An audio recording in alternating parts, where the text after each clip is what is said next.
few years ago, I was home from college for the weekend. The house I grew up in is old, over 100 years, and I've had some experiences there before, paranormal related. But this one night is something I will never forget. I'll try to give the shortened version. It was around 11 p.m. and I got back home from visiting my then girlfriend who lived in my hometown.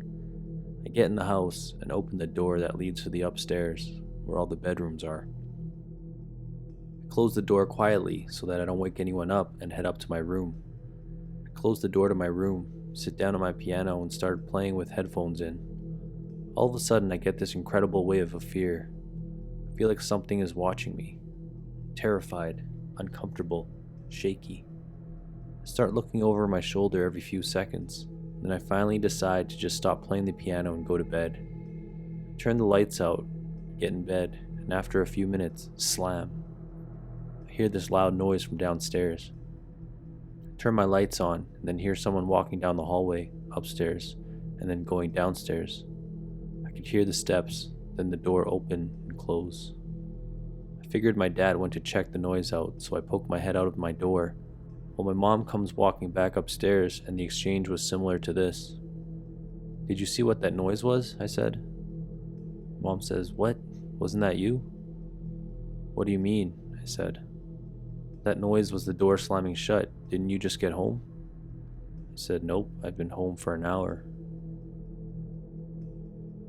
All of the other harmless haunting events in my house, this was the first time I ever felt truly terrified.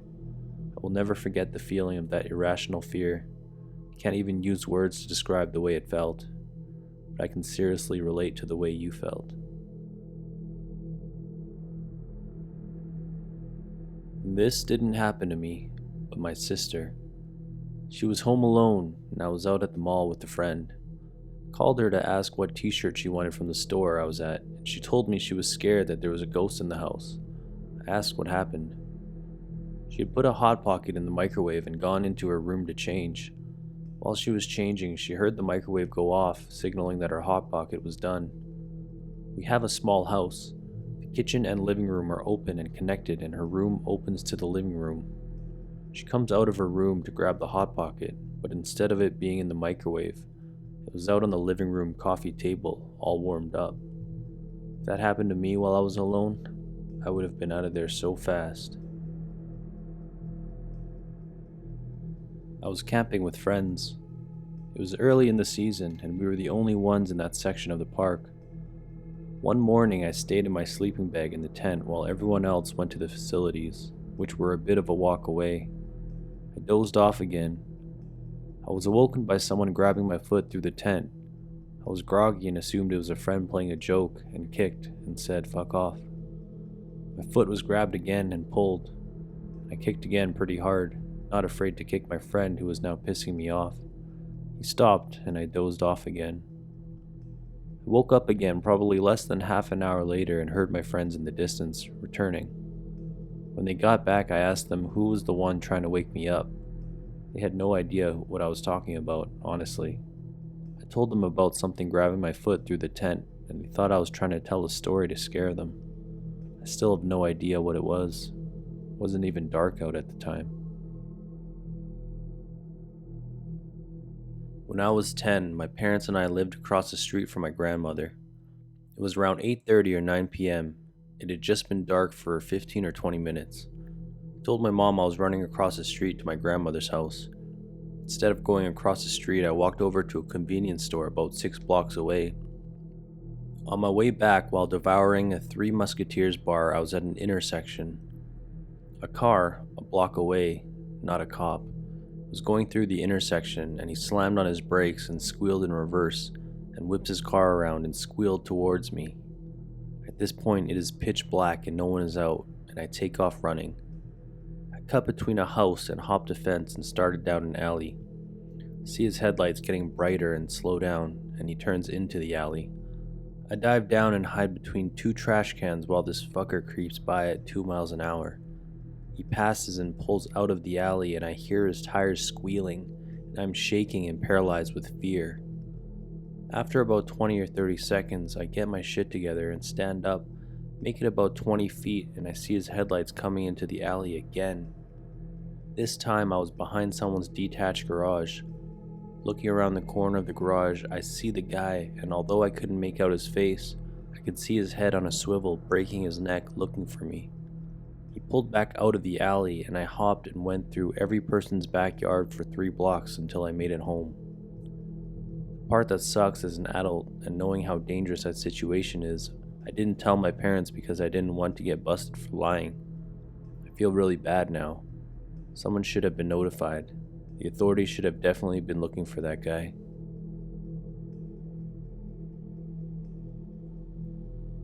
My cousin and I went to Dallas together, but he had to stay an extra day for work, so I came back to his house on my own. He lives on top of a big hill in a big old house, and it was a bit creepy. I was just lounging around when I hear what sounded like some heavy footsteps running a few steps and suddenly stopping. Holy crap. Had a major freak out. Went to check the doors to make sure they were locked. Front door, locked. Side door, locked. Back door. Oh my god. Not only unlocked, but slightly open. I decided to go through the house and found nothing. Closets, under the beds, everywhere. I don't see anything out of the ordinary. Footsteps continued every once in a while. I was pretty sure I was going to die that night, but I didn't. I was a utility locator. I used to work on a team with my dad. To find a gas service from the gas main to the house, you must connect the equipment at the gas meter. Many older homes have the gas meter in the basement. Sometimes I would be the one that would connect the equipment while my dad found the gas service. On this particular day, we get to a house that had the meter in the basement. I go up, knock on the door. The homeowner points me in the direction of the stairs to the basement. I go down and I see the gas meter in the corner with 2 walls built around it, making it a closet with no door. Behind the gas meter is the old crawl space halfway up the cinder block wall. No lights in the crawl space. As I step into the closet area, I hear what I can only describe as a demonic growl come from the crawl space. I step out and call my dad. Not wanting to sound spooked, I just say I need a flashlight. He hung up. I stood outside the doorway and just reached in to hook up the equipment. My dad comes down the stairs with the flashlight. As he steps through the door to see if I got it in the dark, that same demonic growl comes from the crawl space. He about knocked me over trying to get back. He hands me the flashlight and goes back outside. I just stood there pointing the flashlight into the crawl space with the feeling something was watching me. He calls and says he's done. I grabbed the equipment as quickly as possible and got the fuck out. Don't know what it was, but it wasn't a dog or raccoon or anything I've ever heard before or since.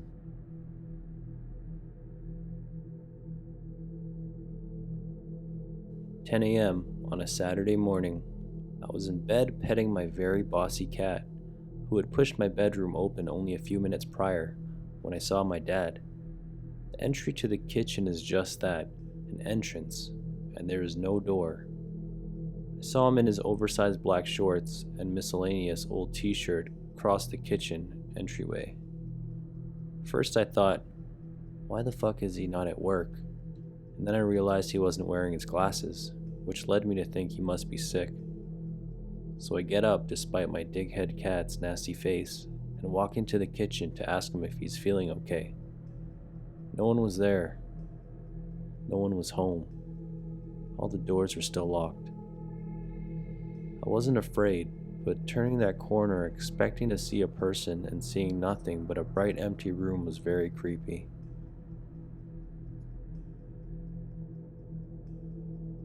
I was home alone once at the age of 7-ish. Swear I hear somebody calling my name, over and over. I was freaked out because I knew I was home alone, and yet I kept hearing it. Just faintly, like an echo of a whisper. It gnawed at my sanity and I was truly scared.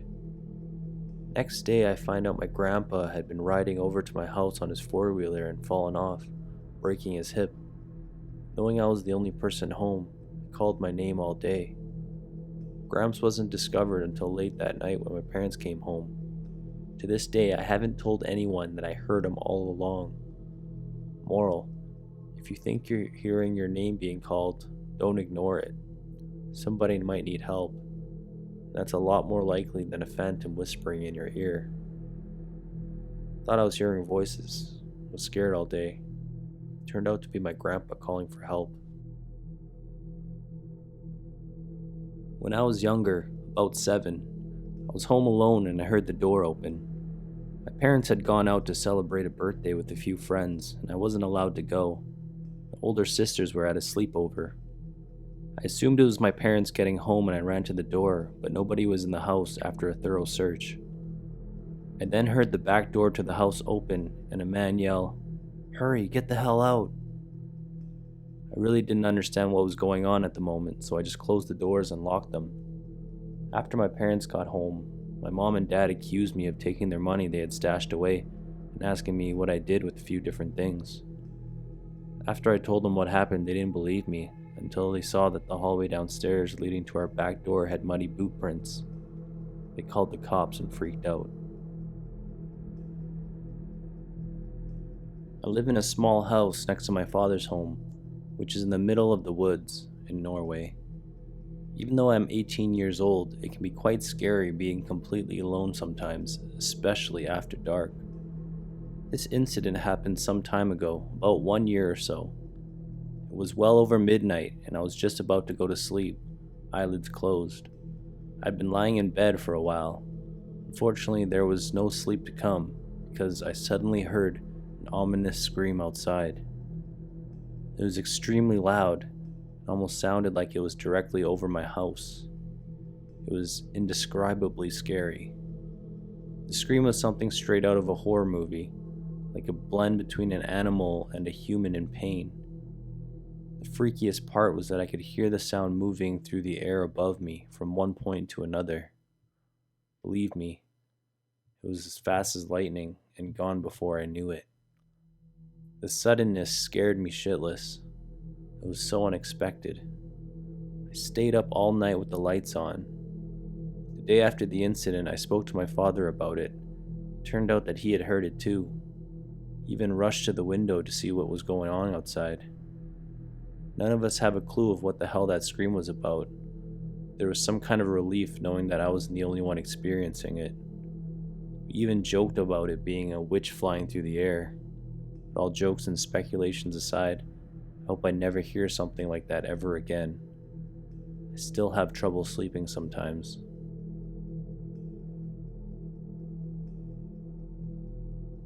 Buried by now, but here it is. Had a veteran female Marine in my anatomy class that was having problems with what she assumed was a stalker. She had a guy from a town about 40 minutes away come set up her computer and debug it. The guy is bragging about how he's ex-military intelligence, blah blah. She thinks nothing of it. Gets her computer set up.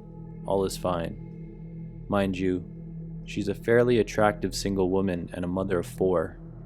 Her house is huge and has a pretty good alarm system installed, including a motion sensor camera. The alarm system also gives her updated lists of which doors have been opened and the times. She's at home alone one morning, getting ready for class, and hears what she thinks is a door slamming.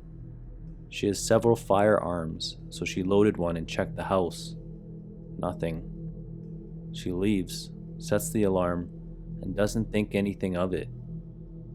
Just thought she's going nuts from the stress. Leaves the house and gets a notification on her phone that after she left, the alarm was deactivated within the grace period of 60 seconds or so, reset, and that the front door was open and closed. She realized she wasn't hearing things and called the police and the alarm company. They came, searched the house, and came up with nothing. Fast forward a week later, the alarm is still acting up. Cops have been called a second time, and her neighbor has helped her search the house. She asks me while in class to come home with her and search the house with a gun. I agree. On the way there, the alarm is being weird. get to the house, load 2 guns, start downstairs, and work our way up.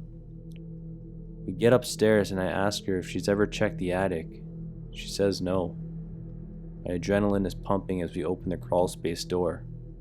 I climb up first, not knowing what or who I'll find. We look around with guns and flashlights pointed around. We see footprints in the soft, billowy insulation leading to a far corner with a blind spot. We walked over to check, and no one was there. Climbed down from the attic and shut the door. She recognizes that sound as a sound she heard the first morning when she was home alone. We go downstairs to chill out and wait for her kids to get home. I then notice the doggy door on her back door. I ask her if it locks and she says yeah. I inspect it to find the lock can be unlocked easily by sliding a key across the latch. The person has been entering and exiting through the doggy door. We left immediately to go buy a new door and come back to install it. After leaving, she got an update that the doors from the garage into the house and out the back door had been triggered in the grace period. They had been hiding in the garage while we were in the house. Installed the new door and the problem ceased. Scary shit.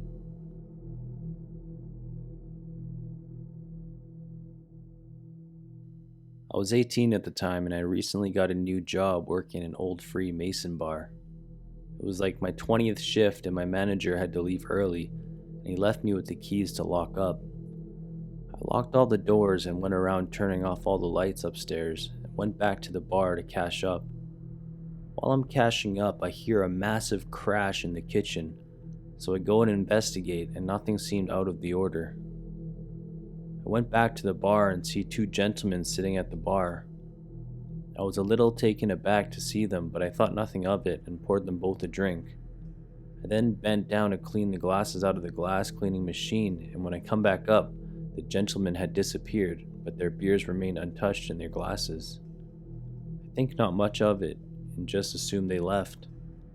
The 2 things that really got to me were when I went to leave, the front door was locked from when I locked it earlier in the night, as well as the other doors. And when I told my manager, he explained how the last person who worked on the bar claimed they were pushed down the stairs while they were alone. So in his words, the spirits here must like you. I swear this is no bullshit.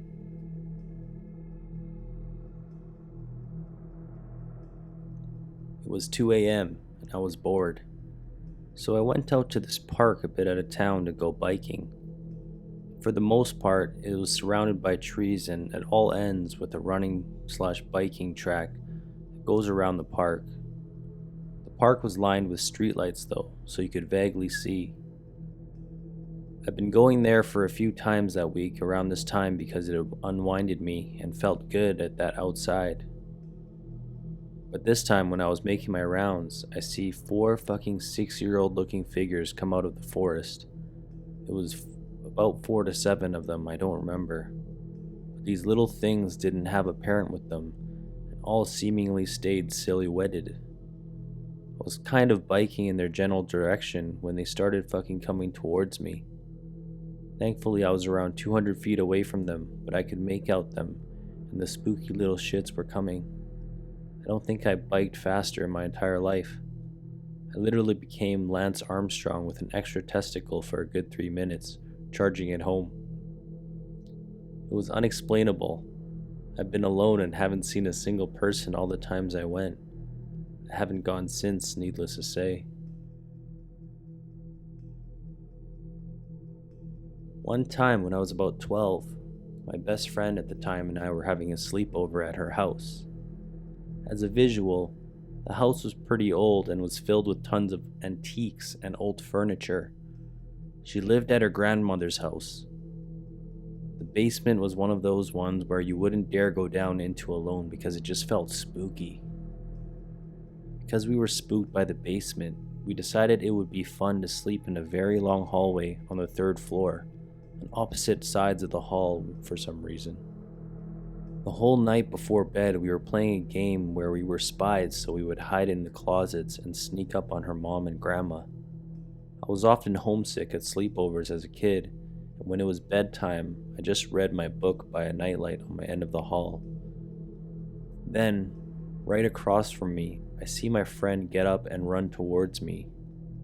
Innocent me says, "Are we playing spies again?"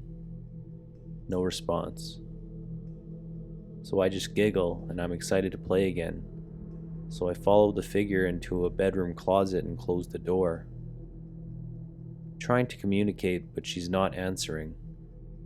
I look over to where she is supposed to be beside me, but no one is there.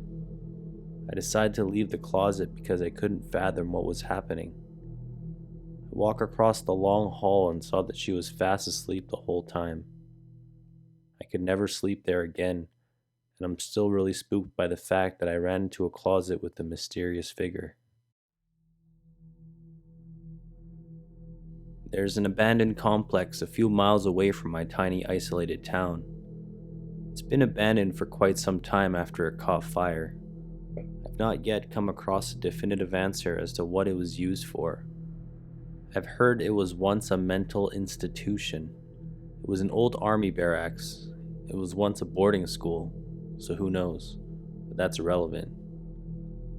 So I've spent time there alone too many times to count. I like the solitude of sitting on one of the many rooftops while strumming my backpacker's acoustic guitar. There is one main building, another that seems like a housing building, a water storage, and 3 oddly shaped buildings that range from around 20 to 30 feet wide.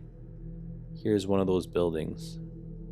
Inside, it's all steel besides the plank wooden floors. So I was at mid-level in the pictured structure, making my way to the top. Beautiful day out.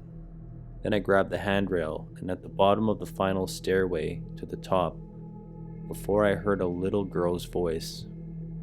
She sounded about 5 years old. She sounded as if she'd been there for days without food and water. The voice sounded weak, and as though she needed to muster all her courage just to utter one word. Mother. It sounded like she was calling out as her arm was outstretched, hoping to be rescued. It's funny because I'd gone there a handful of times alone after sundown to explore deep into the darkness of the main building, plus all the others. But on that day, the sun was high and bright. Birds were singing their songs. I looked forward to a rooftop view of the tundra and wilderness after I'd walked for an hour and a half to get there. I wasn't expecting anything. Then suddenly I hear her faint voice and I hit a brick wall. She sounded weak, but it was her weakness that terrified me into a motionless grown man. All I could feel was tingles pulsating down my spine. Had she sounded like a normal, healthy little girl and uttered more than one simple word, I'd have run up to see if she needed help. But no, I stood motionless for what seemed like a minute, then turned around and left. I've had a handful of other experiences, but this one is the one that terrified me. I've got one. In college, I worked security for extra money. One of my regular assignments was the overnight shift at a metal fabrication factory. One of the primary reasons I was there was to ensure that no one broke in to steal all the valuable metal that was stocked on site, which was an occasional problem. That, in turn, involved checking the perimeter fence for damage at least once a shift. That couldn't be done effectively by camera. It instead required physically walking the fence.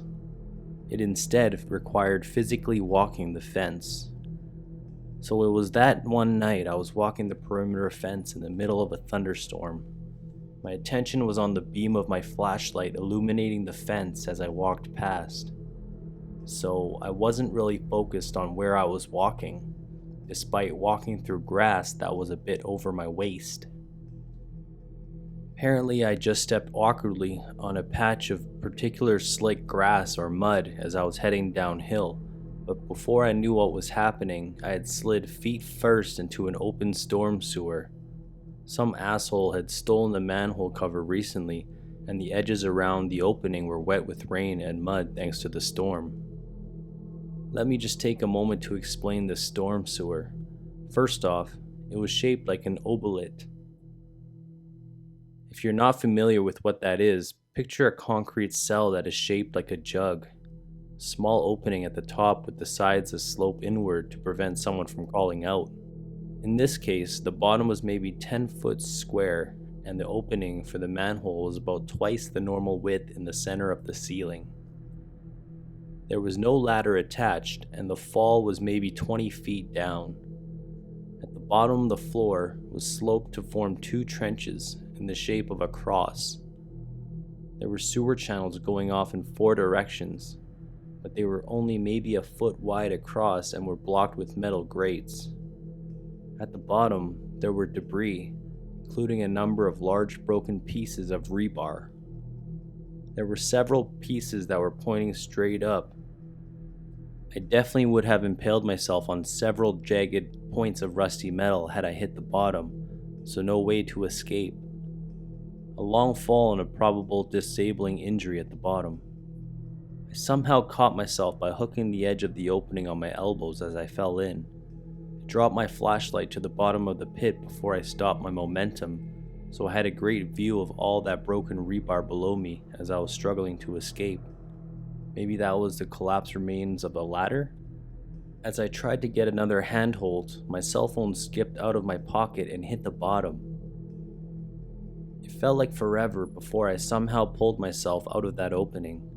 I don't doubt adrenaline gave me a considerable boost of strength, but even so, I nearly lost my hold on the edge 3 times before I managed to scramble out. I was kind of just jerking my knees towards the opening and jumping a couple of inches thanks to momentum. My free hand kept scrambling for something solid to grab, but I never really found anything. I'm honestly not sure how exactly I pulled myself out, just using the surface tension between the mud and concrete and my hands and forearm. It felt like a miracle. All I could think of after I pulled myself out was how I wasn't due to be relieved for another 7 hours. 7 hours before anyone would even start wondering where I was. And that whole time I might have been trapped at the bottom of the pit, impaled on some rods of rebar in the rain. I also wanted to kill whoever stole that manhole cover. On April 18th of this year, I came home from work and began working on some homework. After 30 minutes of homework, my aunt entered my mother's bedroom and began screaming hysterically, ordering me to call 911. Once I was on the line with the operator, she asked what the nature of the emergency was. I didn't quite know, so I entered my mother's bedroom to find her dead of a heart attack and laying face down on the floor, wedged between her nightstand and her bed. The operator dispatched the paramedics and instructed me on how to perform CPR. In order to do so, I had to flip my mother onto her back. When I grabbed my mother's cold, lifeless arm, I realized that she couldn't be moved as she was wedged firmly between her bed and her nightstand, and rigor mortis had already set in. I was unable to flip her over, and I had never seen or touched a dead body before.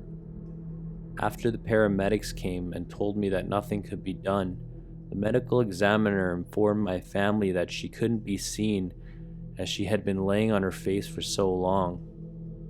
It's assumed by my family that she hit her head on the way down as her dentures were on the floor beside her. The combination of her head trauma and the fact that she had been dead for many hours had rendered her unviewable as deemed by the officer from the medical examiner's office. To answer your question, the sight and feeling of my mother's deceased body is the most chilling thing that I have ever seen. Her memorial is this Sunday.